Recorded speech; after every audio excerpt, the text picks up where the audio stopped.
do ta kujtojmë gjithmonë për vlerat e jashtëzakonshme që i ka pas, ka qenë njeri që vërtet unë i them më shumë se sa vetëm një prind i njeriu që ka udhëhequr edhe procesin e shtërimit dhe pavarësimit të vendit, por një karakter epik, ashtu siç i kemi mësuar edhe në kaluar edhe në traditën tonë, ata shqiptarët e mirë të vërtet që kanë ditë me eduku jo vetëm familjet e tyre, por gjithë breza, ka qenë një njeri që gjithmonë ka qenë i buzëqeshur, dashamirës,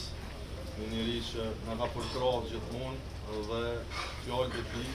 këshillat e tij dhe kujtimet që kemi me të do t'i mbajmë gjithmonë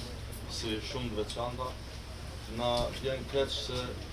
kjo është një vdekje që bëhet më e rëndë për shkakun e mungesës së presidentit Pashkut.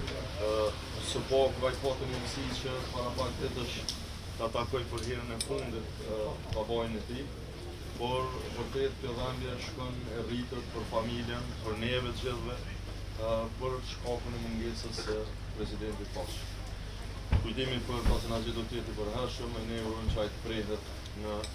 paqe në dhëun e Kosovës. Ju falenderoj dhe juve që jeni këtu.